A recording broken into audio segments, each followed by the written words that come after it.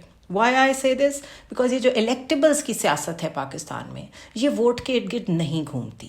یہ جنوبی پنجاب میں کوئی کہیں کا وڈیرا ہے، کوئی قریشی ہے، کوئی گیلانی ہے، کسی کو آپ کسی جگہ کا پیر سمجھتے ہیں، کسی کو آپ کہیں کا لینڈ لارڈ سمجھتے ہیں، ان کا اپنے اپنے علاقے پہ ایک قبضہ ہے، اور وہاں کے لوگ مجبور ہیں، انہوں نے انہی کو ووٹ ڈالنا ہے۔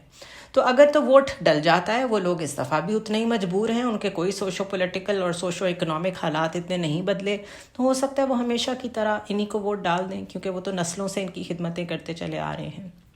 اگر نہیں بھی ڈالیں گے تو زیادہ سے زیادہ ووٹر ٹرن آؤٹ کم ہوگا، انہوں نے الیکٹ تو ہو ہی جانا ہے، بالکل اسی طرح جس طرح RTS بیٹھا تھا، بالکل اسی طرح جس طرح ڈسکا کا الیکشن ہوا تھا۔ تو یہ چیزیں ریپیٹ ہوتی رہیں گی، یہ پرماننٹ فیسز ہیں of Pakistan's parliament, of Pakistan's national assembly, of Pakistan's Saint.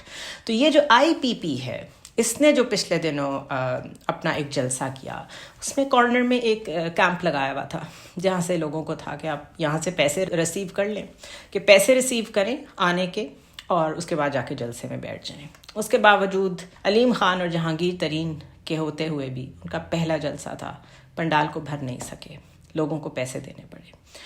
Second level پہ میں آتی ہوں، جو بہت ہی ایک ڈپریسنگ بات ہے، اور ایک یوں لگا مجھے کہ انسانیت کا مذاق اڑانے والی بات ہے۔ وہ یہ ہے کہ چاہے نواز شریف کا جلسہ تھا، چاہے یہ استحکام پاکستان پارٹی کا جلسہ تھا، کہیں تو لوگوں کو بائکس بانٹی جا رہی ہیں، کہیں لوگوں کو جنت کے ٹکٹ دیے جا رہے ہیں، کہیں پہ لوگوں کو کھانا دیا جا رہا ہے، اور کھانا کھاتے ہوئے جو لوگوں کی حالات ہیں، اس کے بعد جو ان سے وہاں پہ موجود گراؤنڈ پہ رپورٹرز نے بات چیت کی، تو لوگ کھانے کے لیے کہیں بھی جانے کو تیار ہیں۔ تو یہ غربت کا بدترین مذاق ہے، سب سے بڑی بات۔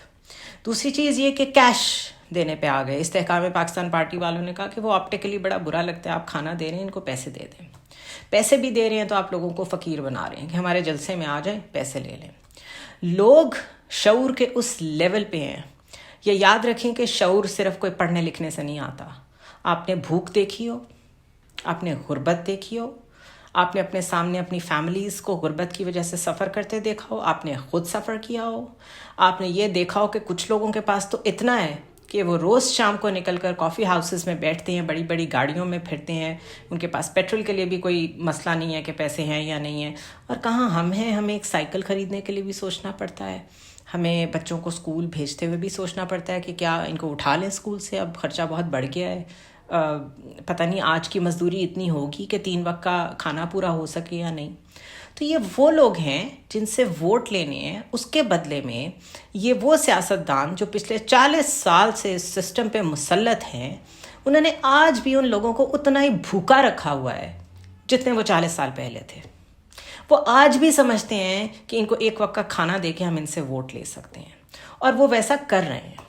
ان لوگوں کو یہ شعور آ گیا ہے کہ ان کے ساتھ یہ کیا ہو رہا ہے، اور اس کی نشانی یہ ہے کہ جب گراؤنڈ پہ رپورٹرز جا کے ان سے پوچھتے ہیں کہ آپ اس جلسے میں کیوں آئے ہیں، وہ بتا دیتے ہیں کہ ہم کھانے کے لیے آئے ہیں یا پیسے کے لیے آئے ہیں، اور جب ان سے پوچھتے ہیں آپ ووٹ کس کو ڈالیں گے تو انہیں ایگزیکٹلی پتا ہوتا ہے کہ ووٹ انہوں نے کس کو ڈالنا ہے۔ سو آپ نے ایک مینیپولیٹو سوسائٹی کریٹ کر دی ہے، آپ نے ایک اسٹریسفل انوائرمنٹ کریٹ کر دی ہے جس میں لوگوں کے مینٹل ہیلتھ اور اسٹریس کے ایشوز ہیں بھوک کی وجہ سے۔ یہ آپ لوگ نوٹ کریں گے تھوڑے عرصے میں، اللہ نہ کرے معاملات اس طرف جائیں، لیکن ملکوں میں، دنیا میں، ہسٹری میں یہ ہوا ہے کہ پھر لوگ سول وار کی طرف جاتے ہیں۔ اور سول وار یہ نہیں ہوتی کہ کسی نے گن اٹھا لی یا کسی ملیشیا نے حملہ کر دیا یا کوئی سیپریٹزم سٹارٹ ہو گیا۔ سول وار یہ بھی ہوتی ہے کہ آپ پھر اپنے سے بہتر لوگوں کے اوپر حملے کرنا شروع کر دیتے ہیں، آپ ان سے چھیننا چاہتے ہیں وہ سب کچھ جو آپ کے پاس نہیں ہے، جس کے لیے آپ نے اتنے برسوں محنت کی، اپنے بچوں کو پڑھایا، لیکن ان کے لیے نوکریاں آج بھی نہیں ہیں۔ وہ نوکریاں نہ ہونے کی وجہ سے ایم اے پاس ہو کے بھی کلرک بھرتی ہوئے ہیں، ان کو رشوتیں لینی پڑتی ہیں۔ اور یہ تو چلیں، میں پھر بھی ایک ایسی کلاس کی بات کر رہی ہوں جو پڑھ لکھ گئی اور کسی پبلک سروس آفس تک پہنچ گئی۔ آپ انفارمل اکانومی میں جائیں جہاں پہ جتنا روز کمائیں گے اتنا کھا لیں گے۔ کوئی سبزی والا ہے، کوئی ریڑھی والا ہے، کوئی دالیں بیچ رہا ہے، کوئی گتا بیچ رہا ہے، کوئی کتابیں بیچ رہا ہے، پرانی کتابیں۔ انفارمل اکانومی کی تو ایک حالت ہی بری ہے، اور اس کو تو کبھی کاؤنٹ ہی نہیں کیا جاتا، وہ ہمیشہ گرے میں رہتی ہے۔ تو یہ جو ووٹ بینک آپ لے رہے ہیں لوگوں سے، اکٹھا کر رہے ہیں اپنے لیے، پھر ووٹ لے کے ان سیٹوں پہ بیٹھ کے ان کے لیے آپ کام نہیں کرتے۔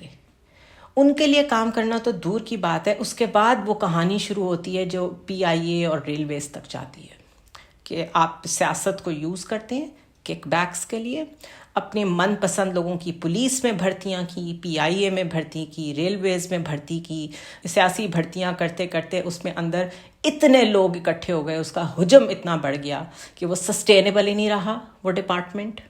اس کے بعد اندر کرپشن اتنی زیادہ ہو گئی کہ وہ کنٹرول میں ہی نہیں، کبھی کوشش ہی نہیں کی۔ مرضی کے پی آئی اے کے چیئرمین، مرضی کے واپڈا کے چیئرمین، مرضی کی اپوائنٹمنٹس ہر پولیٹیکل پارٹی کو چاہیے ہوتی ہے۔ کیوں؟ تاکہ پروجیکٹس میں کک بیکس مل سکیں، تاکہ آپ پیسہ کھا سکیں، تا وقتے کہ آپ کے جہاز ناکارہ ہو جائیں، آپ کے پاس کام کرنے والا عملہ نہ رہے، اور وہ ایک ایسی اینٹیٹی بن جائے، وہ اتنی لو کاسٹ پہ چلی جائے کہ پھر آپ کہیں اس کو پرائیویٹائز کر دینا بہتر ہے۔ سو جب وہ ایک ہیلدی انڈسٹری تھی، آپ نے ووٹ لے کے اس ہیلدی انڈسٹری کو کھایا فار ایئرس، اس کو تباہ کیا پولیٹیسائز کر کر کے، اس کے بعد آپ اسے بیچیں گے بھی اپنی مرضی کے وزیر کو لگا کے، اور اس کی بڈ ہی اتنی کم آئے گی، اس کے حالات ہی اتنے برے ہوں گے کہ پھر آپ سے کوئی سوال بھی نہیں کرے گا کہ یہ تو لاس میکنگ اینٹیٹی ہے، ظاہر ہے اس کے اوپر کتنی انویسٹمنٹ اور کریں، آلریڈی اتنے حالات خراب ہیں، تو بہتر ہے اسے بیچ دیا جائے۔ سو یہ بائی ڈیزائن چیزوں کو تباہ کیا جاتا ہے۔ اور میں یہ 42 ایئرس کا ذکر اس لیے کر رہی ہوں کہ یہ کہانی شروع ہوتی ہے 1980s سے، جب سو کالڈ الیکشنز ہونے شروع ہوئے، جمہوریت آئی اس ملک میں۔ اس سے پہلے کی تو کہانی ہی اور تھی، اور نواز شریف اینڈ کمپنی یہ سارے اسی دور سے بلانگ کرتے ہیں، پیپلز پارٹی اسی دور سے بلانگ کرتی ہے۔ اس وقت کے یہ سارے آئی پی پی میں موجود الیکٹیبلز اسی دور سے چلے آ رہے ہیں۔ وزارتیں رٹ گئی ہیں کہ ہمیشہ سے کون کس وزارت پہ رہا ہے۔ چینی انڈسٹری، چینی مافیا، کون اس کا ہیڈ ہے، we all know that. Dollar mafia, we all know that کدھر سے ہینڈل ہوتا ہے۔ تو یہ اتنی پرانی کہانی ہے، لیکن آج بھی آپ لوگوں کی بھوک بیچ رہے ہیں۔ ان کو بلا کے ان کو ایک پکی روٹی دے کے صرف دکھانا چاہتے ہیں کہ آپ الیکٹورل کیمپین کر رہے ہیں، جبکہ آلریڈی فکسڈ میچ ہے، وی آل نو دیٹ۔ تو یہ منظرنامہ ہے پاکستان کی پالیٹکس کا، اور اگر آپ خبریں دیکھنا شروع کریں تو اس قدر قانونی مشاورت ہو رہی ہے، اس قدر آئینی طریقے سے ملک کو چلانے کی بات ہو رہی ہے، اس قدر ایفرٹس آپ کو نظر آئیں گی to make it look like a very democratic country. آج بھی لمس میں بیٹھے ہوئے وزیر اعظم جیسی باتیں کر رہے تھے، آئی واز سو امپریسڈ۔ اگر کانفیڈنس ہو تو ایسا ہو۔ اسٹوڈنٹس سوال کرتے ہوئے ڈر رہے تھے۔ It was written on their faces that they are scared. They know کون سی بات کرنی ہے، کون سی نہیں کرنی۔